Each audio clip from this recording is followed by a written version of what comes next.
Patricia Noelle to the show. I am super honored to have you on and discuss what you do, where you got from where you are right now, what you're doing, and everything. So I'm so welcoming you here to the show. Thank you. It's so wonderful to be here, and I'm excited for a very heartfelt conversation. Thank you. Me too.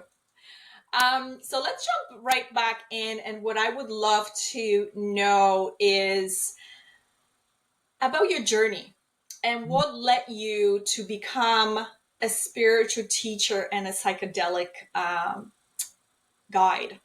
Mm. How did you get there?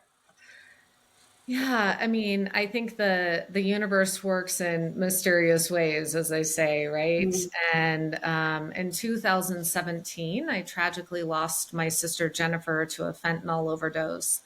And there was a confluence of events in my life that were really challenging. I was having a lot of childhood flashbacks of childhood abuse at that time. And I found myself literally on the floor of my bedroom pleading with God, who I had kind of divorced myself from after leaving the Mormon religion when I was 16, and just asking for a path to healing because I had done talk therapy. I had explored so many different modalities and I felt so lost at the time. And truly, it was a divine intervention that Mm. I started looking online and came across Iboga.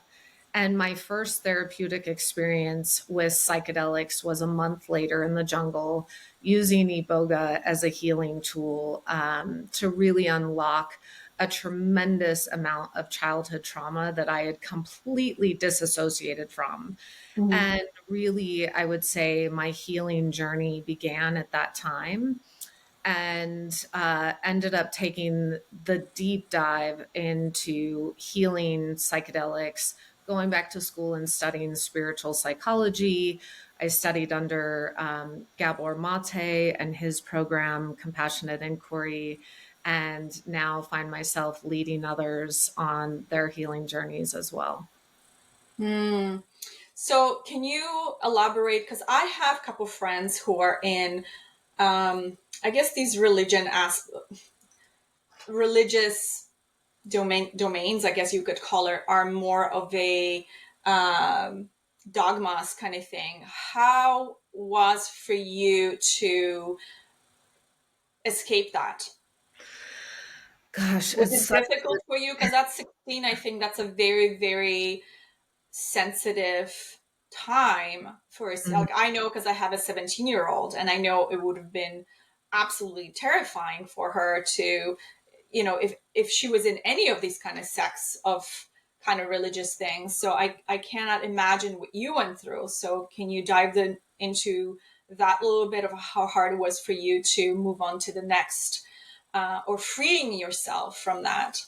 hmm Well, when I was 16, I became pregnant and I was absolutely panicked of what might happen with my family. I mean, the shame that would be brought on, of course, premarital sex in the Mormon faith is Mm-hmm. a sin. And I wanted to go have an abortion because I didn't know how to handle it. I mean, I was terrified with my family of what the consequences might be, not only with my family, but my faith. And Mm-hmm. at that time, my belief in God as I knew it. And so I had told one childhood friend, a dear friend, that I was pregnant, and she called my parents and told them. And they shipped me, they came and picked me up and took me to the bishop's house of the church. And he essentially put his hand on my knee and just said, of the consequences with God and the our faith as we knew it, of what this meant to actually have premarital sex. And at that time, they shipped me to an all girls school in Provo, Utah. We were living in California at the time. Mm-hmm. And here in this all girls school, I went from being, a violinist and pianist and active in tennis in my high school to overnight believing that I had no value. And I had begged and pleaded my parents to come back home to give birth to my son. Finally, they acquiesced. When my son was 9 months old, the bishop of the church again wanted to see me and shared with me that he had a vision from God, that God had shared with him that this child was no longer meant to be with me, and my son was adopted out at 9 months old. And so, after that experience, something in my soul, the discord of that, felt so wrong. I couldn't identify exactly what it was at the time, but I knew intuitively that I wasn't having these premonitions. Mhm. These weren't my truths. It was something outside of myself. And it really began this lifelong quest of healing and trying to understand myself better. Mm. That is so profound because I find a lot of people are stuck in that moment of not knowing how to get to the next level of, healing. Like you mentioned, you did some courses with Gabor Mate, and I love his teachings, by the way, because we all carry these traumas that we Mm-hmm. have from our past. We all have it. I have it. You have it. Everybody has it. It's just how we navigate through these Mm. rivers um, to get where we are today. For me, it took me almost 50 years to get where I am. Yeah. And it's a still never ending process. I'm still dealing with some stuff that I have to face Mhm. myself. Um, are they challenging? Absolutely, they're challenging. Yeah. I But think that's something, I just want to touch on that briefly. I think that's mm, such a misconception that we have, and certainly a belief that I carried that I would get to this point in my career or my life, and all of a sudden the challenges would kind of disappear.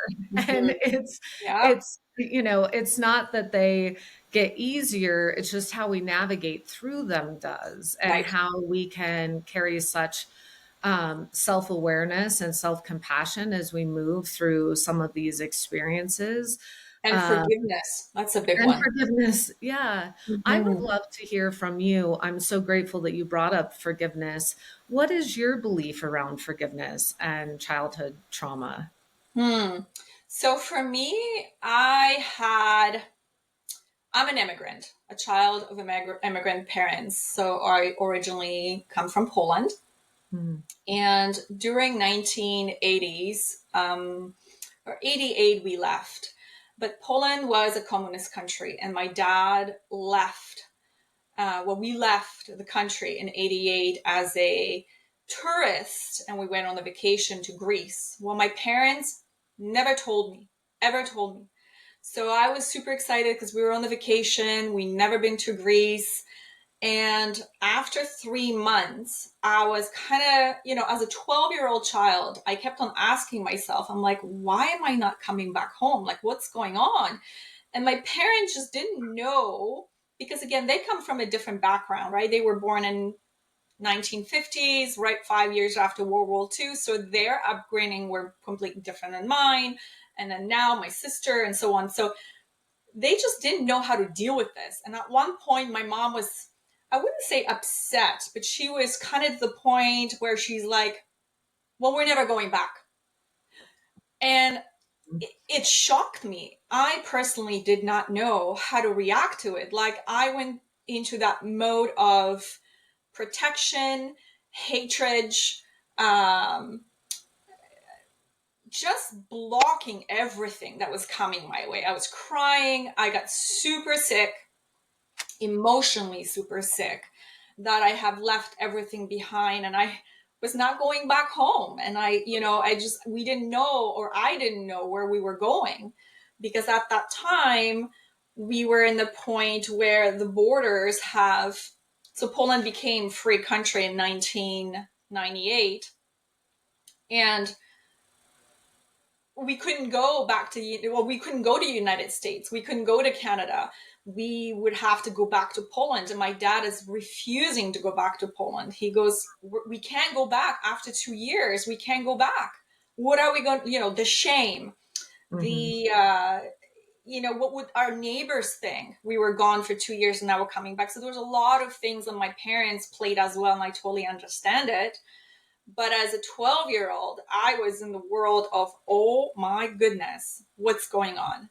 And Mm. then I came to Canada when I was 15, and middle of winter, very, very depressed. I struggled with that for quite some time. I don't think I ever shared that with anybody. So coming on Mm. the show, actually sharing this is quite nerve-wracking right now. I'm a little bit nervous, but Mm.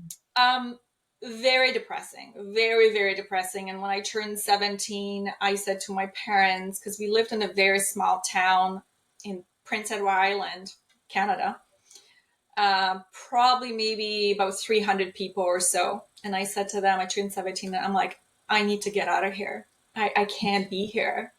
And of course, my parents would do anything and everything to hold me back. And I was just like, I can't be here. I need to figure this out on my own. And, I'm kind of semi adult now and whatever. Anyways, the point is that we finally moved to Ottawa, Canada. And I still had that resentment from my parents. Everything they would say, I would do the opposite. And I came to the realization of forgiveness from my parents because there was a lot of friction going on between my parents. Mm. And probably when I was about 35, I had to come to that conclusion that I can't live in this, not fear, but this resentment that I had towards them without even consciously knowing that I was doing that to them, you Sure. know? Um, and then at around 35, maybe 36, I said to myself, why am I punishing myself and why am I punishing them? Why am I doing this? So then I went through my own personal uh, journey. And then my husband and I have separated for about 7 years. Mm. And that's where I was in a search for something. Mm. And there's a lot of things that was happening in our marriage that drove us apart. And something clicked where I started to searching and I started to look for other things in my life that I needed to heal because I was finding these patterns within myself, this blockages, I could call it, where I needed to break those bricks. Because I think since about age of 12, since my parents told me that we're not coming back, I have built these massive walls and I couldn't break through them. Mm. And my marriage was going through difficult time and these walls weren't coming down.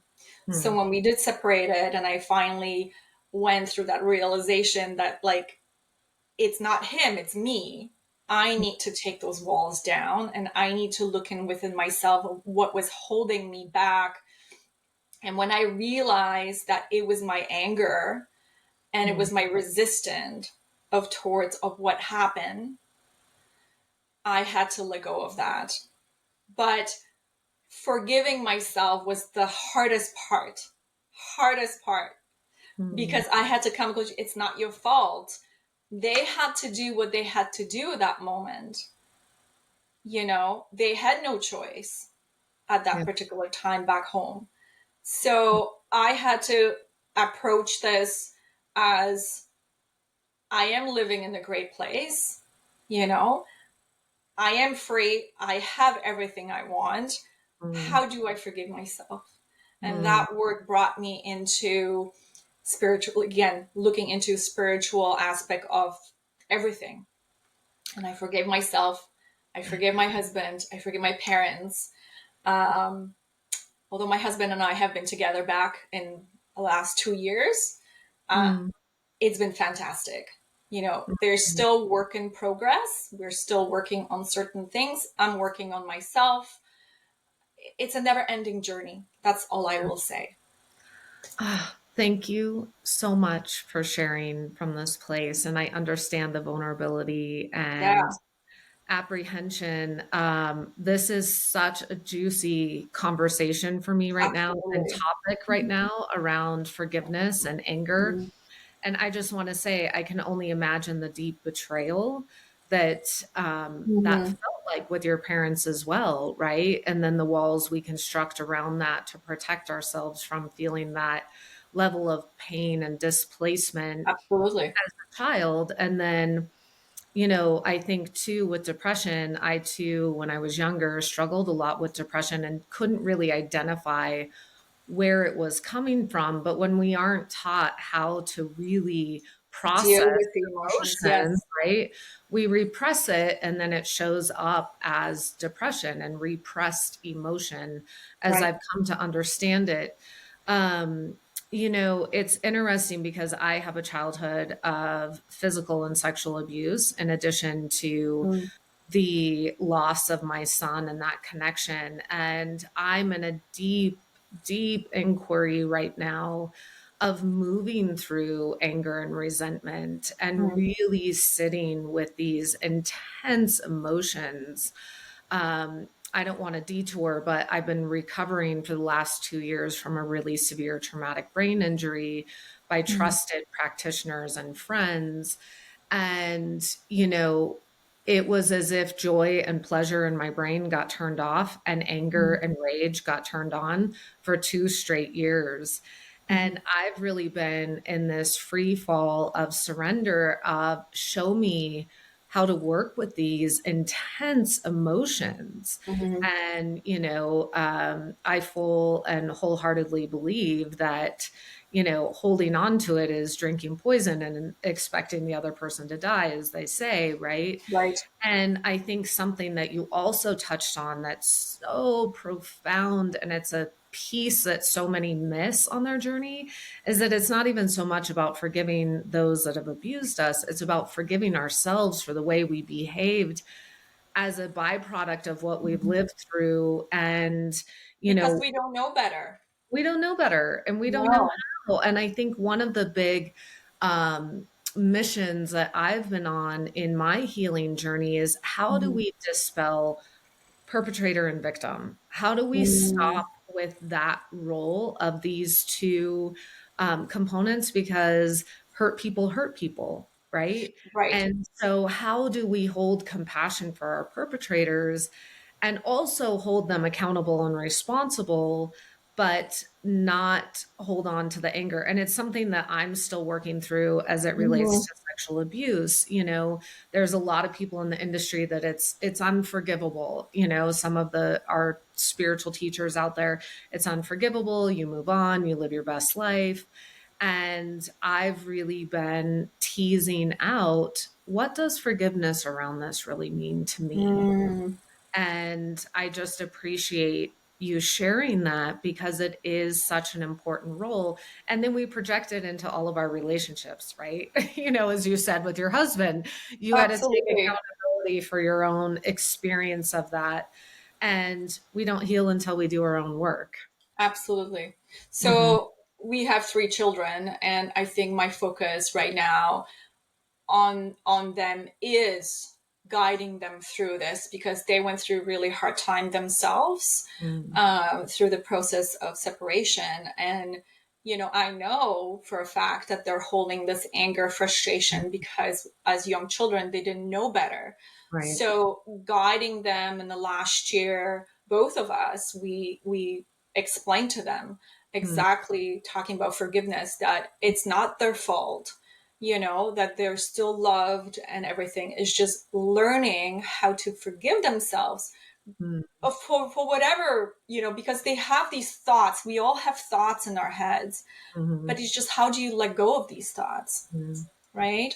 So, I mean, we've been together back for about 2.5 years, and the kids, like the first year was really tough, but Mhm. going through this whole, again, spiritual um, development or healing, forgiveness, and everything, it brought us to the point where, I think our family, our core values, and everything came together so beautifully.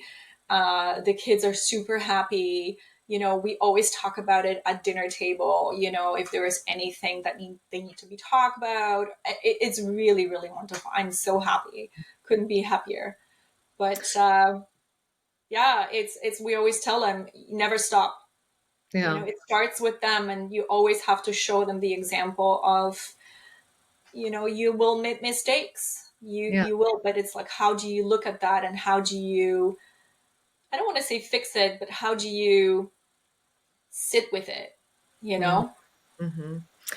One of the exercises that I love so much with my friends and family Mm, members is the simple ask of give me three emotions, inviting people to tap into what they're experiencing in the present moment.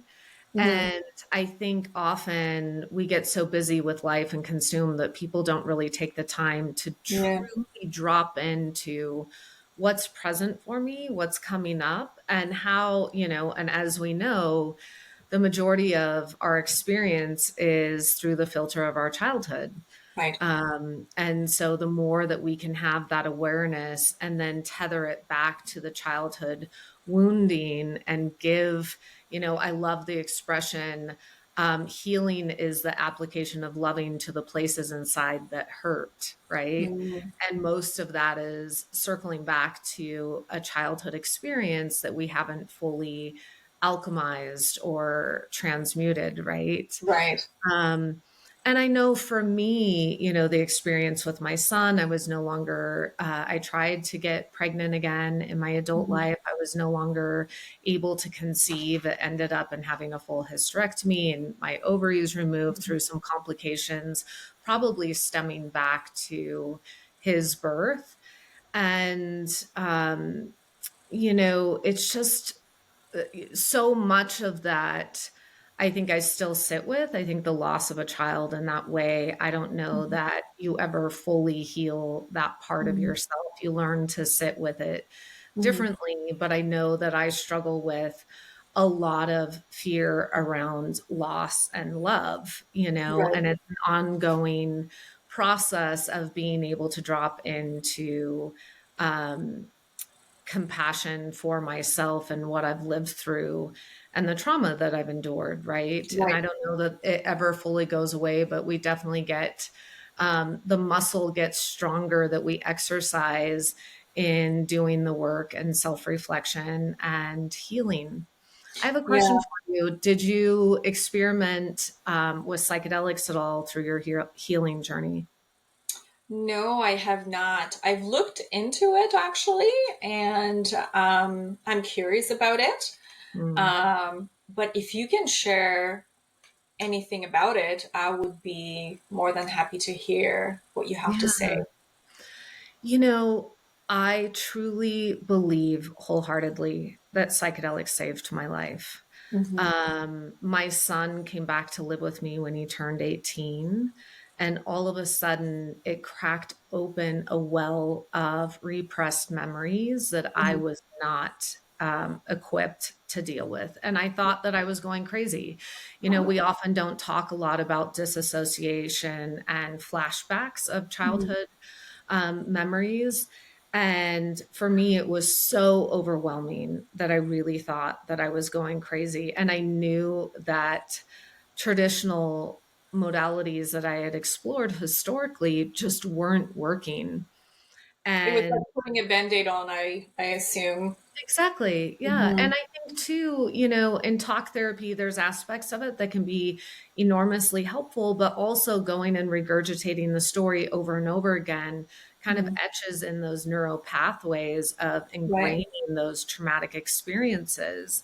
And so for me, being able to go back and working with MDMA as well, going back and having so much compassion for myself and also compassion for those that were involved in my abuse as a child and unpacking those memories in such a Hmm. safe container, um, it undoubtedly saved my life because I had all the symptoms of sexual physical abuse, but I didn't have the memories. So I was acting out behaviors without really being able to get to the root of what was wrong Hmm.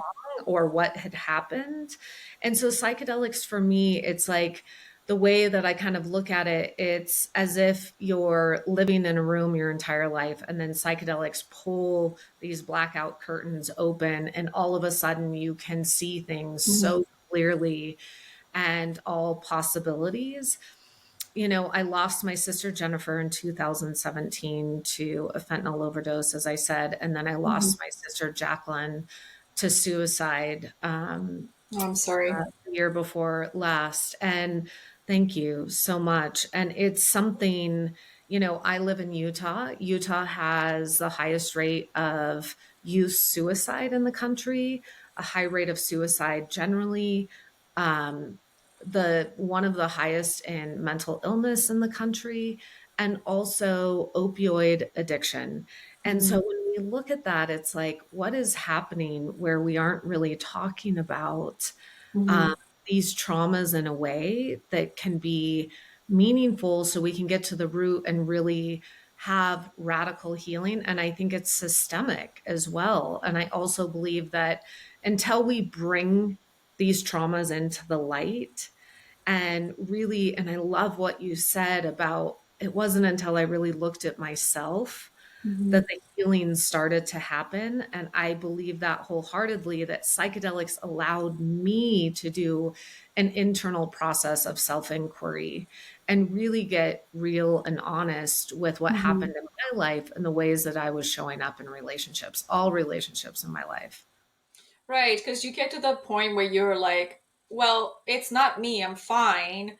And Mhm. you just shove things under the rug without even looking at it. And I think a lot of people live this way. And I know I can admit it that I live this way Mhm. because I never wanted to talk about these things. So what I Yeah. would do is I would always agree, or I would say, "Oh no, it's okay." But Mhm. inside, I know it was like literally eating me alive. And I Mhm. just didn't know how to express it. I didn't know how to bring it up, Mhm. to the Yeah. attention of others, even my parents or my mom or my dad, or even my husband. So um, learning to speak up and Mhm. really deal with these moments of anxieties and whatever, and taking everything out that was under that carpet or Yeah. rug is it was painful at Mhm. some point. Yeah. So that brings me back again the point to psychedelic. How did you find out about them? Because I've heard it too through other people in my groups, and they were all saying that it helped them in certain situation. But how did you how did you found out about it? Yeah, and you know, when I found out about it, it was truly just from Googling online, Okay, and that's how I found out about therapeutic you were in use the of search for psychedelics. something for sure. Yeah, and so I found out about iboga initially, about how it was so beneficial for PTSD. Now, Hmm. mind you, when I first started my psychedelic journey, psychedelics had not hit mainstream like they are now. I mean, Hmm. now it's an open conversation Yeah. um, and has a lot of public attention. And it definitely, I had kind of found it before this whole psychedelic renaissance. And so when I found Iboga online, it was just such a sacred yes for me. And I often tell people when they ask me, well, what psychedelics should I use? Where should I start? I always firmly believe that when the teacher is ready, the student appears. Yes. And for me, that teacher was Iboga. And I believe that I had formed so many walls around myself. I Hmm. had disassociated so grossly from my childhood trauma Hmm. that I needed something that powerful to dissolve all of that for me to see. I mean, it was one of the most brutal experiences I've ever gone through in my life. I mean, iboga is not for the faint of heart. As we know, it's one of the most powerful hallucinogens. The psychedelic trip, as you might say, lasted 18 to 24 hours the day Hmm. after. Um, was one of the hardest days of my life. Just, you deplete a lot of serotonin, Hmm.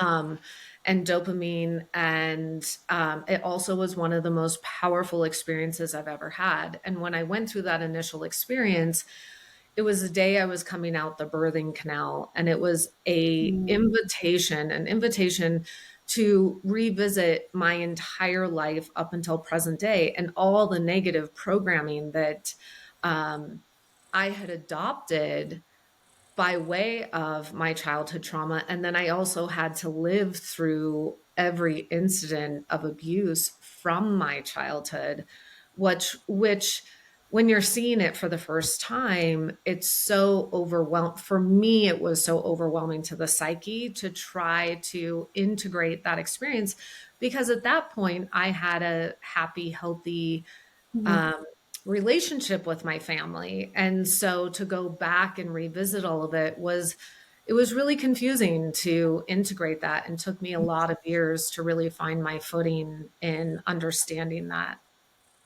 So, are you in a relationship with your family at this moment, or are you still in working progress?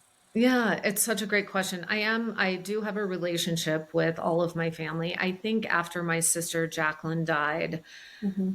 you know, we could no longer collectively, or in my opinion, we could no longer collectively hide the amount of childhood trauma that we had. Hmm. I mean, now we were losing family members. Hmm. And I think that that's been a really interesting process to witness my family go through. The ones that are still in denial, the ones that want to heal but don't know how. Hmm. Um, my sister Jacqueline, before she passed, she had asked, I just don't know what it means to do the work. I want to do the work, but I don't even know how to start. And I think I had taken 9 of my family members. They joined me on one of my ayahuasca retreats, including my 80-year-old Mormon mother. And it was such a powerful experience for all of us to be together. And my sister Jacqueline was there, and then Hmm. she took her life shortly thereafter. And Hmm. it's, you know, um, I do believe that we all are here on our own spiritual curriculums. And I think that, you know, having access to these indigenous medicines, I think there's a misconception too that you can just drop in and have this experience and everything is magically healed. Hmm. Psychedelics are 20%, and then 80% is the integration afterwards and what we choose to do with what's been revealed to us and the downloads, as they might say. Right. And it's not a fix all, and definitely it still takes a lot of work. I still am using psychedelics today as a healing tool. Hmm. um, and so I would just like to caution that it's not a one stop Yeah. cure for trauma. Yeah. Yeah. I mean, people need to kind of decide of, which direction they want to go. Like for me, I haven't tried it. I've been curious about it. I've been reading quite a bit about ayahuasca as well myself. Hmm. So next time I'm down in Costa Rica, or maybe fly down to Peru, I Yeah. definitely would be interested in trying it. Yeah. I mean, Yeah. ayahuasca and I have such a beautiful relationship with that medicine. It's such a devout teacher for me. Hmm. It's just something, and I think other people would absolutely say the opposite about ayahuasca. I have friends that have tried it and they're like, not my medicine. And I think that's something that, we all have our unique medicine too. I mean, it can be music to books to Yeah, I was just going to say too. It's like, what's your calling? Because you need to have that calling for it, yeah, right? If you yeah. don't have that, then just don't go that path. So the question for me would be, how do you integrate psychedelic in your practice with your clients or with the people that you work with? Yeah. So there's a lot of psychedelic medicines that I work with.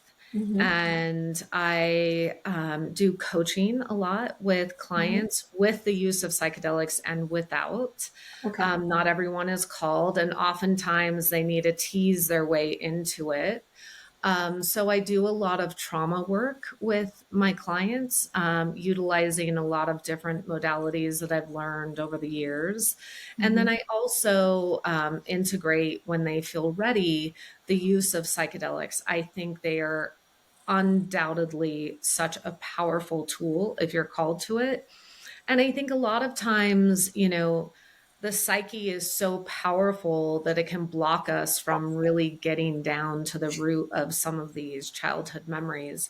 Mm-hmm. I love the example of psychedelics are, let's imagine you're with your mother and you're in the desert in the summer heat. It's 115 degrees out, and you're walking down the street and you walk past an ice cream parlor and you're like, Mommy, Mommy, let's go in. So you go in, you both get an ice cream, you come back out, and the summer heat is so hot that the ice cream starts melting all over your hand, and your mom grabs it and she licks around it really fast. You go into hysterics because she's taken your ice cream, right? And all of a sudden, you create this narrative around your life of, I'm unlovable, I don't get what I want, whatever it is, of those negative, patterns that you adopt. And I have found more often than not, people will go back into these psychedelic experiences and they'll revisit these nuanced experiences that they've had, thinking that they're no big deal, but they've adopted eating disorders for years because of it. They have depression, anxiety, what have you. And so, one thing that talk therapy doesn't often provide in an hour, hour and a half of a session is the ability to have enough trust and time to go back to these repressed memories that Mm-hmm. are holding on to these toxic behaviors that we're acting out now in our adult life. And so, one of the things that I do with my clients is, once we can go back and we can access that and we can extract that, I find that psychedelics can kind of act like psychic surgery. Like, let's go in and find those pieces that Mm-hmm. still have attachment to these negative, maladaptive coping strategies that we have in our adult life: addiction, Yeah. porn, drugs, alcohol, sex, whatever it is, whatever your eating disorders. So we can go back and heal the root cause. And when you have a lot of those, little t traumas that add up, it's Mm-hmm. hard to actually access those outside of, years of meditation or psychedelic medicines. Mm. I love the quote of Gabor Mate, which is why the addiction, but why the pain? So Yeah, we're so addicted to, you know what I mean? But it's I always think that that, pain from whatever it is.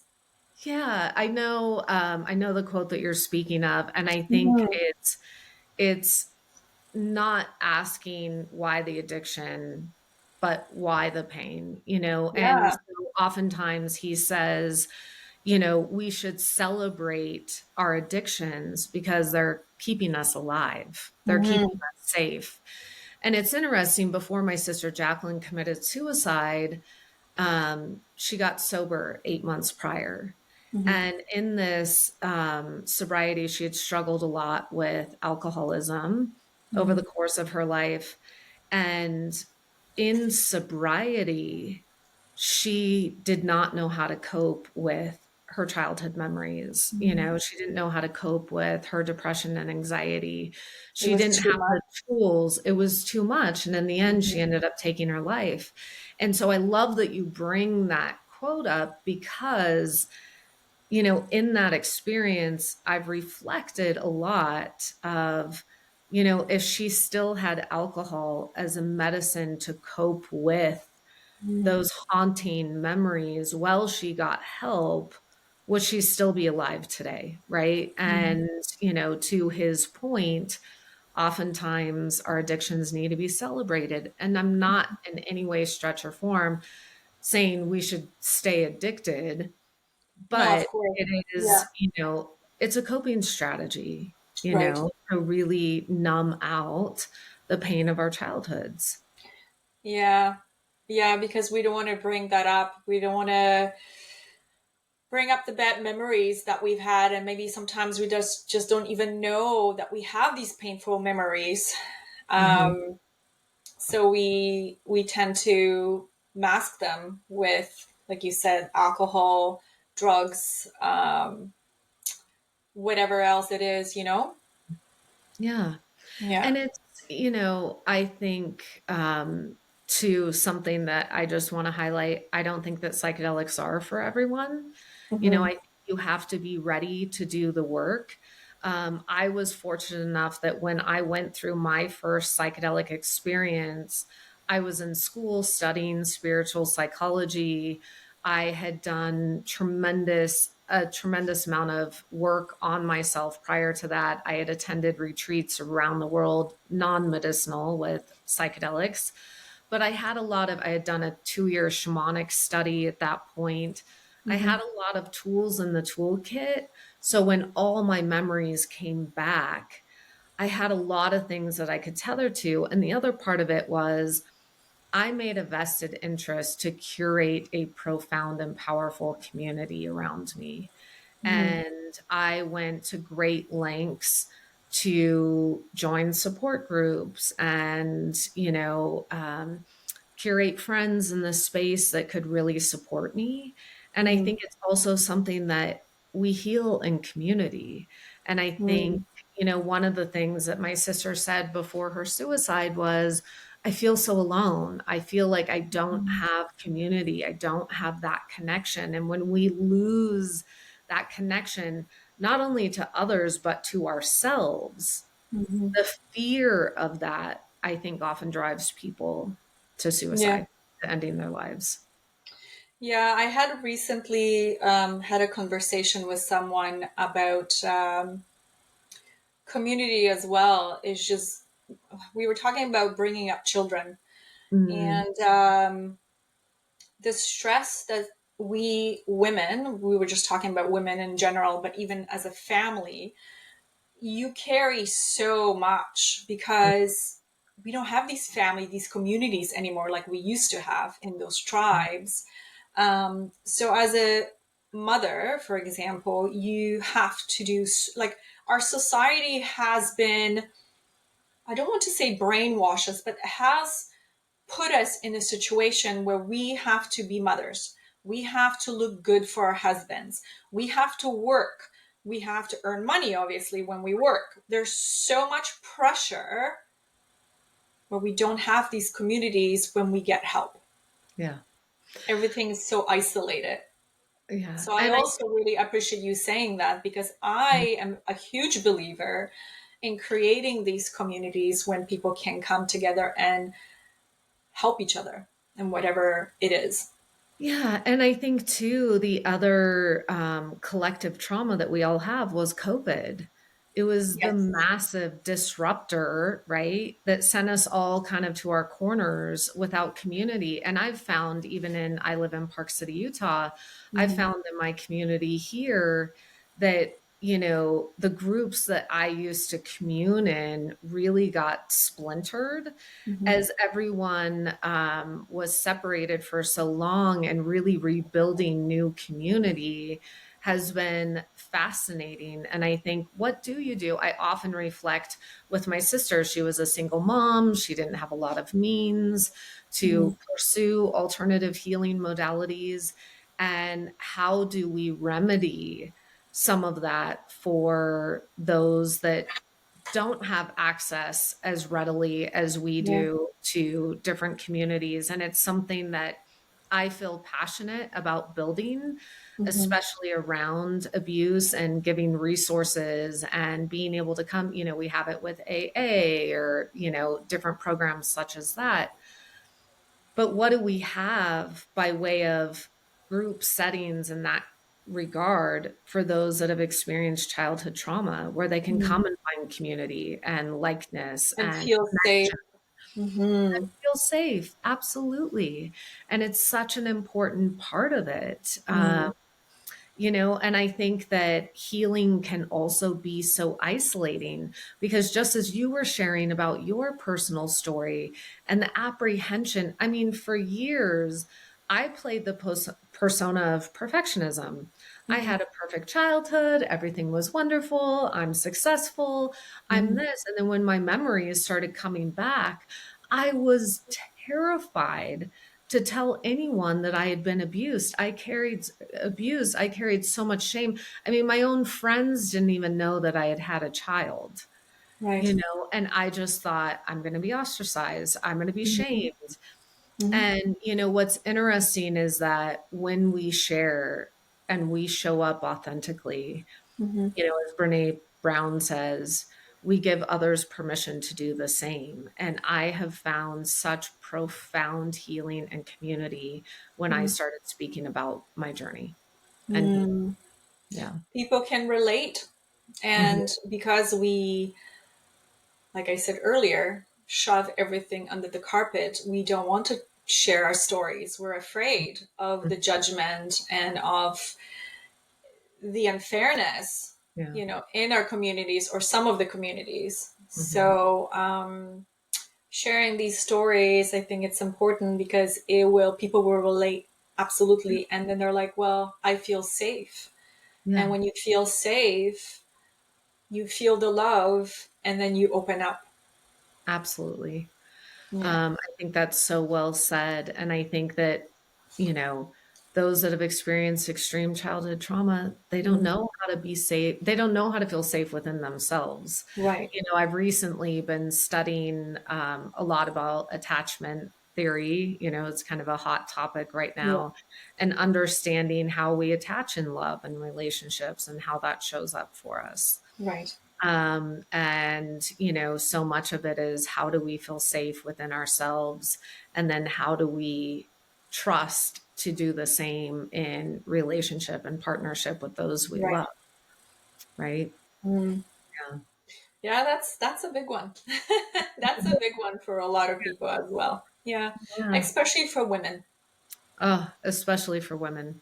I was reading something this morning about women have the highest rate of autoimmune Hmm. disorders, and also, breast cancer, they're now studying, is linked to repressed emotion because women oftentimes are so selfless that they'll put everyone before themselves and bottle all this in, and it's manifesting in disease, right? Absolutely. And so I think it's so important that we talk about how we take care of ourselves. Self care is self love. And I often get asked the question by my clients, I don't even know what self love Mhm. means. Like, what does that mean? How do I do that? And I think there's a misconception that it's these big grand gestures, and it's the little choices that we make every single day to choose in favor of ourselves, to fill our bucket first before we fill others. And I Mhm. think it's just, it's the little things. Like for me, I love roses. I often have roses Mhm. around that bring me joy. I mean, it's not a big trip or something like that. It's the little nuanced things that we do for ourselves to ensure that we're really feeding our soul. Absolutely. Oh, I'm with you too.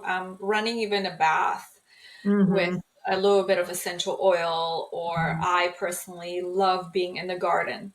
Hmm. That's my meditation. That's Yeah, my connecting with nature, grounding, and everything. I love it. But yeah. unfortunately, I live up north when it's minus 24 Fahrenheit, Oh super my, cold, wow. 6 months of the year. So, even going outside on a cold day, touching a tree, being in nature, I just it's our routine where after dinner what we do would take our dogs and we'll just go for a walk. Doesn't matter what it is. We don't do it every day, but we'll Hmm. try to be very conscious and very like, okay, we need to make this as a routine and let's just pack up and go. Yeah. So that's what we're doing. Yeah. Oh, I love it. Thank It's you. just so important. I mean, nature is my church. I love Yes. walking on these trails in Park City, and being in the forest has taken more of my troubles and stress and anxiety than I can count. It Mm. truly is just so medicinal to my soul. It's like I have a, changing your energy levels. yeah, I have a question Recharging. for you. Yeah. What do you feel is your soul's purpose and calling? Have you discovered that yet? Yeah. You know what? That too also took me a while. So when I went through my spiritual discovery and trying to figure out what I was here for, um, I discovered that my help with people is I'm a nutritionist, so I love helping people get well. Hmm. I love helping people find its way to health. How do they go from point A to point B? Teaching them that food is medicine. Really, truly finding that food is what you eat, Mm-hmm. kind of is what you are, who you are, right? So, and then this podcast became more of a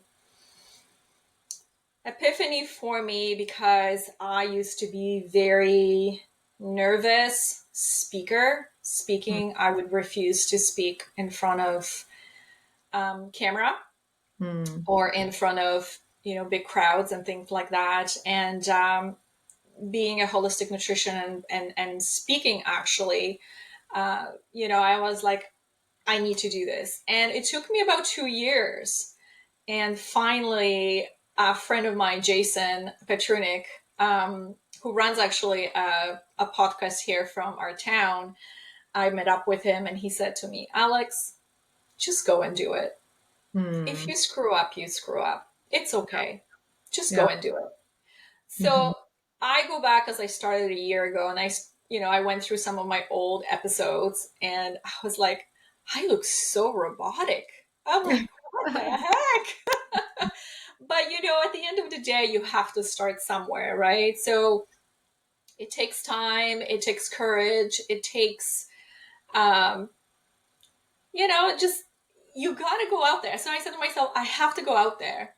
Hmm. And I love these kind of conversations because I am learning as well a lot about myself going and doing these interviews, right? So, but yeah, I think for me, going back to your question, is to really help people um, with eating Hmm. and their health. Yeah. I love I love food as medicine and that notion because we're at this point Mhm. where a lot of biohackers are coming on the scene and we're seeing a lot of, I mean, if you scroll through social media, every Yeah. other post is an ad for another supplement, another Yeah. modality. And, I kind of fell victim, so to speak. I don't like using the word victim Mhm. to being sold on, oh, this will up level your life, and ended up with a traumatic brain injury by some of these biohacking Right. modalities that are out there. And I have never felt more confident that our bodies have the innate wisdom to heal themselves. And I've Right. really had to drop into that as I've healed through this experience for the last 2 years Mhm. of my body has the wisdom to come back into balance. Mhm. And if I can be in concert with that and listening and be aware, healing is possible through, the things that are readily available to Mhm. us, you know? And so, No, I agree. I agree. And I find it for me, the biohacking, I used to call myself a biohacking queen. And I recently have changed that because I've asked myself, I'm like, why am I calling myself biohacking queen? I'm like, it's not, I don't sell any product. I don't sell any vitamins. I actually am not I mean, I'm not against vitamins and minerals and things like that because sometimes we do need them because our soil is being so depleted from things. But at the end of the day, especially working with women, I said to myself, I am more of a biological living mm, where because we are so different like our biochemistry is so different, and we are so unique in so many different ways that Mm-hmm. certain things work differently for you, for example, than they work for me. So we have to find a way of what works for one particular individual, Mm-hmm.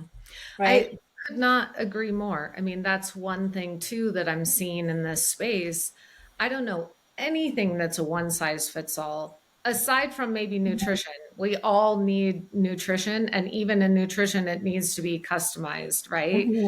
To what, and it's interesting with all those fads of dieting and things like that. I have a dear girlfriend who's in the fitness space, and I asked her the other day, so what do you think about keto and intermittent fasting and blah, blah, blah? Mm-hmm. And she just said, you know what? I'm into intuitive eating. I Mm-hmm. listen to my body. And when I'm craving something, I know that my body's deficient there, and it just made so much sense for me around that as well, so long as it's within a nutritional spectrum. And it's not to say that those other modalities don't have a place. Undoubtedly, they do. And I think that everyone responds so dramatically different to how our mind and body is fed. Mm-hmm. And I agree with her. I Hmm. find it that again, we women are looking for these quick fixes, Hmm. and they might work, but at the same time, they won't work for a very long time. Yeah. Especially because we women have so many different kinds of hormones that are Hmm. happening in our bodies. So, as keto is great for maybe a menopausal woman, it might not be great for a 25 year old, Yeah, right? exactly. So, Yeah. yeah. Uh, So my question to you is, you have been featured in the Netflix documentary called The River Runner. mhm. And you did help your former partner. I believe he was the world renowned kayaker, Scott. I can't remember his last name now. I'm sorry. Scotland. Um, Uh-huh. yeah, overcome his childhood traumas. How did you help him overcome these obstacles? Yeah. Scott is such a dear friend, and I believe we came together for such a divinely profound soul contract, as I might say. Mm-hmm. And he was able to hold such sacred space for me as I was unpacking a lot of my childhood memories. And in return, when he was diagnosed with a brain tumor and then had his brain tumor removed through a very extensive and long surgery, um, there were behaviors in him that I witnessed that he really hadn't dealt with. And if we look at things are happening for us or through us, and if we all have a spiritual curriculum that we're here to live out, for me, I invited him to explore why potentially this brain tumor had showed up for him and Mm-hmm. what emotional aspects could be tied to that from his childhood. And he ended up, through my encouragement, attending the Hoffman process, which was wonderful and really allowed him to look at his negative love patterns because of childhood programming. Mm-hmm. And he went on this deep dive and this soul um, journey of uncovering that and really healing. And then later, he found his way to plant medicines as well in ayahuasca. Mm-hmm. And he is one of the few that is completely reversed and kind of stopped tumor growth at this Oh, time. And so wow. it's just a testament to mindset, diet, healing our childhoods, getting all of the toxic energy out of our body so we can be in balance in all ways. Mm. Yeah, it's something that we really get stuck. Yeah. It's like really, I think that's where it all starts. Yeah. It's really looking into that 5, 6, 7, 10-year-old child and Hmm. be like, okay, what's going on there? Hmm. Yeah. Absolutely. And I think it's, I think disease in general, it's an Hmm. invitation to healing, to self Hmm. inquiry, to going inward and really understanding ourselves better if we'll allow it to be a teacher for us. And I think everything that we go through in life, it can become such a precious gift if Hmm. we choose to dance with it in that way. And Hmm. so I'm so fortunate that he did take that healing path and, is living his best life. And I think he'll tell you it was one of the most profound teachers for him in learning that vulnerability was strength. I remember when we were together, I would share things vulnerably, and he would be like, "Why are you doing that? What are you doing right now? Are you looking for attention?" And I'm like, "No, I'm just sharing from and he was so uncomfortable around it. Yeah. And now he's doing public speaking around, Yeah. vulnerability is strength. And the more vulnerable we can be, the deeper we can connect to others. So it's been fun to watch him on his healing journey as well. Oh, that's amazing. It's like one point I find too is that we tend to carry so much emotional and mental blockages. Hmm. It's crazy. Yeah. Again, I think, what is it, up to age 7 that we being programmed, and then after the 7 year of our life, we're so programmed that it's really hard for us to kind of make that difference. Yeah. I was listening to a podcast this morning, Mel Robbins, and she was Yes. talking with someone about attachment styles. And she was saying, her name escapes me who she was interviewing, but she Hmm. said that our attachment styles are formed between 0 and 2 years old.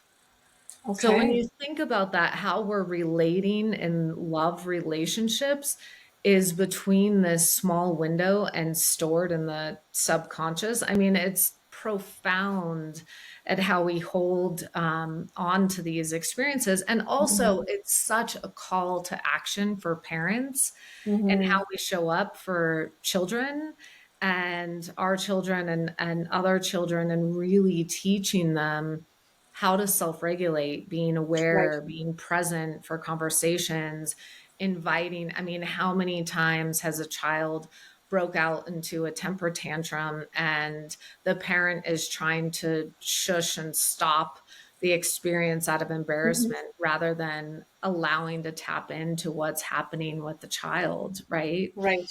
Right. Um, Because they have no emotional regulations. They don't know how to control their emotions, right? So they exactly.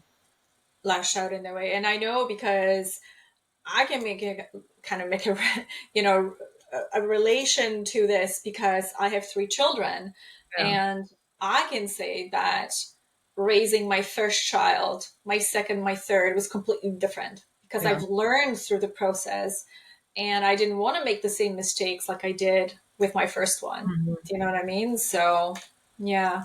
Yeah, I'm the baby of 9. There was a tremendous amount of physical abuse in our home, and I look at it Mhm. now, it's like 9 children and the chaos and 2 parents that didn't know how to regulate their own emotions or have enough Mhm. self-awareness. They really, I can see from their own upbringings how hard it was for them to show up in that way. I'm so grateful that in today's day and age, we have a language around it that's becoming common in how Mhm. to heal trauma. Mm. Yeah, we all carry it. It's Yeah. just what we do next is, and I think people like yourself is absolutely wonderful because um, we need people like you.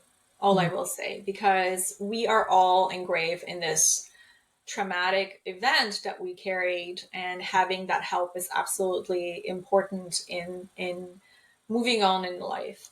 I always say to my clients too is it's a journey. Mhm. What you've been eating in the last 50 years, for example, you have created this. So, because a lot of people want to quick fix. And I Mhm. say to them, it takes a Mhm. long time for you to come to that equilibrium. You have to work on this and you have to come to that point where it's not going to take you a week, for example, lose weight. A quick loss of weight, yes, Mhm. go on kind of, keto diet, I'll take your money, fine, done. Yeah, No, it doesn't work that way. I absolutely don't work that way. yeah, It's a process. It yeah. takes a while. It might take you 3 months. It might take you six months. It might take you a year or more. Mhm. That's how you look at life. It's a I journey. Yeah, It's a I journey of healing. And we all have our moments where we could fall again. mm, But you got to pick yourself up and start all over. absolutely. And I think that's, I've been gifted with such a superpower of resilience. I've Mhm. rebuilt myself more times than I can count. And, it's just something that we have a choice. We can Right. show up and absolutely not be a victim to the life that's been delivered to Mhm. us, right? Mhm. And, I have a lot of opportunities where I could have taken such a drastic different Turn. path. Hmm. It's like I've Hmm. lost two sisters. That could have easily been me. And there was something inside of me that knew wholeheartedly that there was something greater out there. And I am just so grateful to be on this path of healing and to be able to have conversations with people like you that are also out there spreading their passion and joy into the world and supporting others and really living their best lives, right? And there isn't an easy answer. I often Hmm. say, don't let anyone be your guru, right? Hmm. Absolutely. Because the Absolutely. wisdom, the divine wisdom and God is in each and every one of us. Right. Yeah. Yeah. I was listening to a podcast the other day too, and it was exactly what you just said is God is everywhere, Mm-hmm. it's how Yeah, you see it. So, absolutely. so how do you see um, a relationship between spiritual and mental health evolving in our today's society, for example? Whew, it's a big conversation. This week has been Sundance Film Festival in Park City, Hmm. and it's offered a lot of beautiful films and storytelling, in addition to lots of panels and being able to talk about what's going on collectively in the world. And, now we are in such interesting times. And the only thing Hmm. that I can really anchor to is that we are at this time of this mass collective consciousness and we can no longer be asleep anymore. Hmm. And, the intersection of psychology, mental health, and spirituality, I don't believe that these can be, kind of mutually exclusive. I believe that we can't treat the mind without the body and the spirit. It's all connected. And I know for me, I cannot deny that there isn't a greater force and orchestration at play. And Hmm. I really tap into that collective consciousness and that we all are here for a divine purpose. I think that if you're on a journey or exploring, looking at your mental health, I strongly encourage everyone to look at the mind, body, and spirit and the intersection of all of those. And so I think that, meditation, Hmm. prayer, self awareness, doing the work, being in right relationship with ourselves, being in community and integrity, it's all so important. And then also, too, I think, I did a post recently, we're only as sick as our secrets, right? Mm, Until we bring our trauma into the light and we mm, allow it to be seen by others and for ourselves, and to not hold on to it, to transmute it. I mean, it's really about not staying in the trauma story, but living a life of freedom and joy. And that's where that's the path I want to go with my clients. mm, Yes, we have to go back somewhat and look at what happened and what's driving these behaviors, but then we want to move out of it so we can find a path of healing, mhm, and really freedom. Right. And it also has to do with the work that you're doing. We mhm, can't do that with a vessel that's clogged down with pollutants. mhm, We have to feed our body so that we can be closer to mhm, the divine source, whatever that means for you, and whatever, mhm. word and term you use to identify that of a higher power. Yeah, and I think you said it very beautifully. It's all connected. We Hmm. can't just looking at one thing. Hmm. It's the mind, body, and soul. It's Yeah. everything, Hmm. right? So, Absolutely. yeah, Yeah. thank you for sharing that. Yeah. Would there be any books or resources that you like to share with the audience? Yeah, I love that you bring that up. I mean, one of my favorites around sexual abuse is The Courage to Heal. I recommend that to a lot of my clients that have been going through that. The Body Keeps the Score is another profound bedside read. And I Mm-hmm. think pretty much anything by Gabor Mate, he's so brilliant when it comes to trauma, addiction, ADHD, etc. Those are kind of my go-to Bibles with my clients. I mean, for fun, I always love the Surrender Experiment. That's another wonderful teacher. And so, yeah, thank you so much for the Mm-hmm. invitation to share and be in this beautiful space with you. Thank you so much. So, my last question will bring me to what message would you like to share with others? Mm. I believe, regardless of circumstance, regardless of where you grew up, the house you grew up, the part of the world that you've lived in, and the journey that you've been on, healing is possible.